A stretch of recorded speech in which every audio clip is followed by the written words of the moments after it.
Alright, I know what you're thinking. Kendryck, why are you uploading this video? Oh my god, why did I literally said that in the last one. But, hey, what's up, you guys? I'm a little bit sick right now, and I don't like being sick. I hate being sick. I hate the idea of being sick. But, yeah, this is my last video of 2018. Yeah, we're starting like that, right? If you guys watched my last video, it was just like my summer, fall of 2018 recap, all of my best and slots, all of my best and worst moments of 2018 on that time period. This video is basically just my entire process of 2018, a reflection, if you would say, of 2018. 2018 has been the best and the worst year for me. We're gonna start on the best. The best thing that's ever happened to me 2018 was basically I got to explore a lot of new places. I was always very secluded this year. I was very secluded this year, so I didn't really get to go out this much. A lot of first things happened to me. I went to my first Pride festival, which is fucking crazy. Like, holy shit. Like, the fact that I went to such a place where it was just so nice and so like gathering. Everyone was just so happy to be there. It was straight people, allies, LGBTQ people of everywhere. Over 2 million people have attended the event, and I was so happy to be one of those 2 million people. I was very happy to be comfortable with people that were happy to be who they are, you know? We'll get into that later. I love that I went there. And I really cannot wait to go back there over and over every year, because I feel like that is going to be like an annual tradition for me. I really want to go there over and over again because it's so fun and it's very endearing, you know? So I love that. I graduated this year. Love that. I was a senior in high school, and now I'm a freshman who just finished his first semester of college. And college was very stressful, and I can see why it was stressful for people who dropped out at such a young age. My mom, she was a first-generation student. I think she was a first-generation student or whatever, but she went to college, and sadly she had to drop out because she could not afford it. So it's very much pressure for a first-generation student to go to college, because it's just like all the family's eyes are on you, and hopefully like you're making your family proud because you're like acing or whatever, because if you fail a fucking class, it's basically just a waste of money, and it's just like, why the fuck did you fail that class? I aced all of my classes that I did this semester, so I was really happy. I was really happy because like college was it's so pressuring, and it gives you a lot of anxiety, and we'll get into that later. It gives you a lot of fucking anxiety. Prom was actually very fucking amazing. I loved prom. Got to celebrate it with a lot of my best friends. I did have a prom date, and she is still my best friend to this day. Shout out, girl, if you're watching. I loved prom. Prom was amazing. I won prom prince, and I was so happy enough to win it. I think I will put some footage here for what I did in prom, because honestly it was fucking insane. It was fucking crazy that I still think about to this day, like how the fuck that happened. The whole process was basically just like a blur, but like it was amazing. It literally felt like a movie, and it also gave me even I dreamt of prom ever since I was in freshman year of high school. I always dreamt but I always dreamt it in a bad way, where it was like, oh, when it comes to like the prom king, prom queen event, they're gonna pick the most popular girl and the most popular boy for prom king and queen. And that's why I was like, oh, I'm never gonna get fucking picked, because I was not very popular in high school. I did get my name out there, but like I wasn't really popular at that. I wasn't really popular in high school. I only had a couple of friends, 3 or 4 friends in high school. So I wasn't really that popular, and I really didn't care to be popular, because I think that popularity wasn't really a necessity for me. I didn't like being no one really likes being popular because it's just hard and it's just too much pressure for them, because I feel like once like something happens to them, they just like disappear, and then they get hated on or whatever, or like all eyes are on them, so it's just like, what's up? And that's pressuring for me because I don't want to be, that's why it's pressuring for me, because I really don't want to be popular, which is why I was happy to win Prom Prince, because it was like 2 popular boys that like got so much attention. So really set an example for the LGBTQ community that you can do it and that you can set your mind to it. Love that. What else did I do? I went to like a couple of concerts. If you see my last video, I went to like, I think two concerts, I think, just this year. Noah Cyrus, and then I saw I was happy enough to see the Ariana Grande concert. Well, it was mainly the person I wanted to see was Ariana Grande, but I got to see Alessia Cara and Julia Michaels for the first time live in concert, and it really grew my passion for music. We'll get into that later. That's basically like the best part of 2018 for me. Now we're gonna get into the worst parts. So I know that this is like very like triggering, and I don't think it's very triggering, but I suffer from severe anxiety. Now listen, I know you're thinking like, why, like, how do you suffer from anxiety? How is it possible for you to have anxiety? You're such a, like, you seem like a very outgoing, happy person. Let me get this straight. Not everyone is really fucking happy this time. No one's happy. I truly haven't been happy since, I think, 2015. So we'll say I'm gonna say that I haven't been happy for almost 2 years. There we go. Almost 2 years. I haven't been happy for almost 2 years, and it's a lot of reasons. One of the reasons, relationships. I was really like dependent on I was really dependent on forming a relationship with someone, or like falling in love with someone. But like, I fell in love with someone in 2015, and then we dated for like 3 months, and then he cheated on me. So that kind of sucks. So that's when I was like, okay, I cannot do relationships anymore.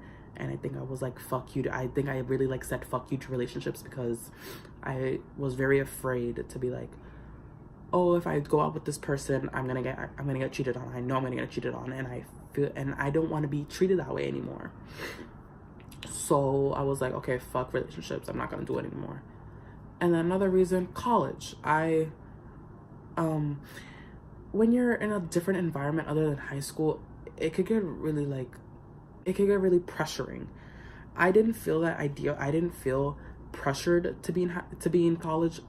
Well, one part was like, okay, I was a first generation college student, but another pressure was trying to make friends. And another part of that is like, okay, I have social anxiety, which is hard for me to talk to people that I don't know, and it's very hard for me. I don't know why it's hard for me, but when it comes to like friendships, I make friendships very spontaneously. And I feel like it happens to other people around me that friendships happen spontaneously.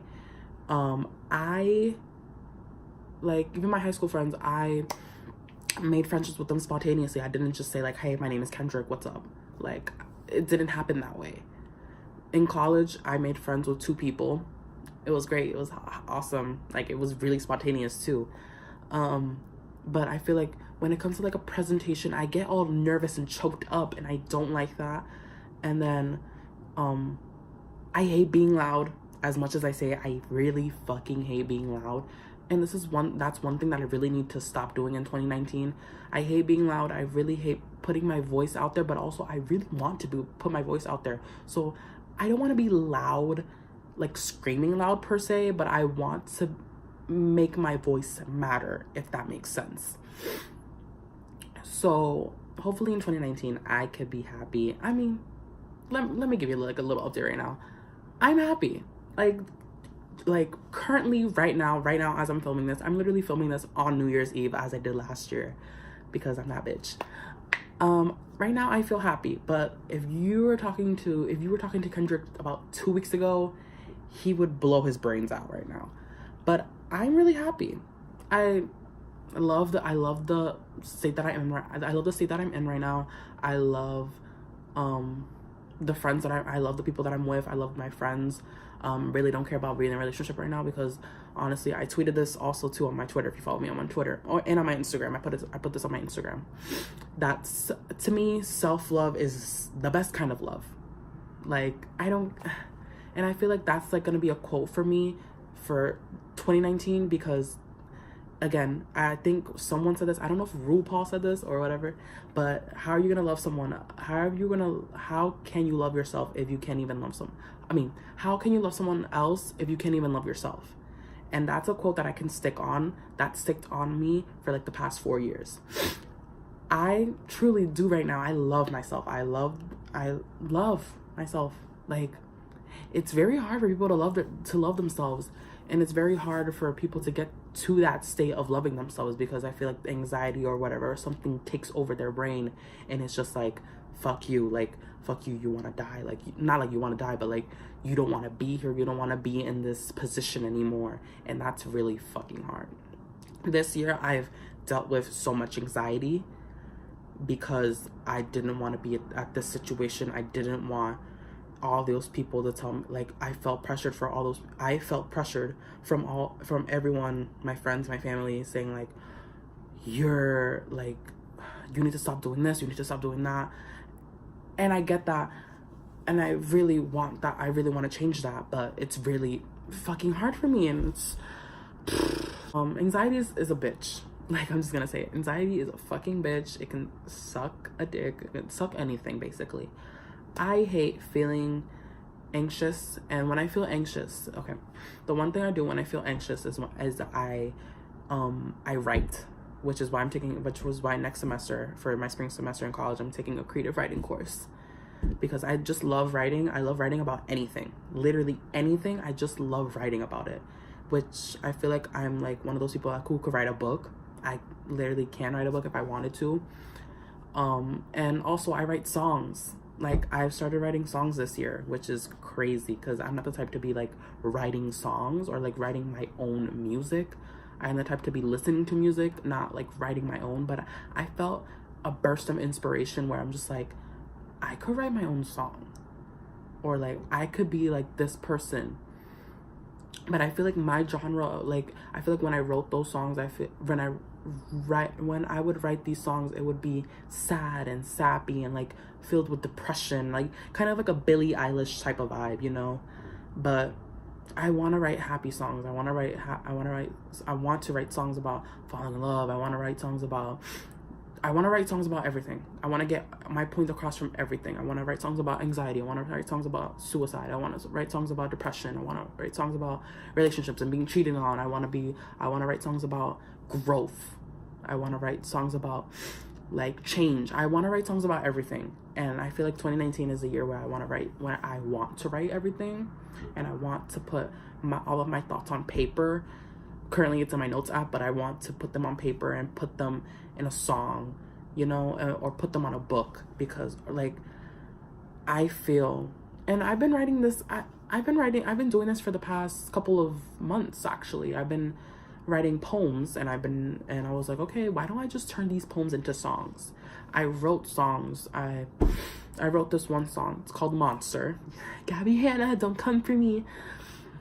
And it's really fucked. It's not really like it's really fucked up. But it's really like, I think it's really important to me. If you would hear the look at the lyrics, it is insane. I don't know how I wrote these type of songs, but I feel like mostly of my songs are like depression and anxiety. And I feel like right now, until I get rid of all that shit, I'm gonna keep writing that. I'm gonna keep writing that type of stuff. And like Billie Eilish said, you could be any age and you could have some sort of problem with you. You could have depression, you could have anxiety. You could be literally 8 years old and have depression, for all I care. You could be 10 years old and be sad. You could be 60 and you could be fucking suicidal or depression, or have depression, or have anxiety. You could be any age, and everyone has their own baggage, and my baggage is fucking anxiety. And I wanted to have my point across, because everyone has it. Everyone has a problem. And I feel like sharing my story of having anxiety is kind of endearing, and it shows like, oh, you're not, like, I'm not alone. You're really not alone in this world. Like, there's someone out there like me that has social anxiety, or that has anxiety, or struggled with as I would call it, sexuality dysphoria. I'm really gonna say that right now. Sexuality dysphoria. Yep. We got there.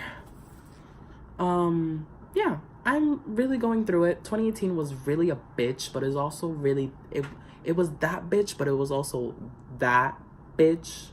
Like, it was that bitch right next to me, but it's also that bitch in the corner that's like fucking petty and shit, and like literally writing a plan to what to do to kill me this year, or whatever, what to do to fuck me up this year.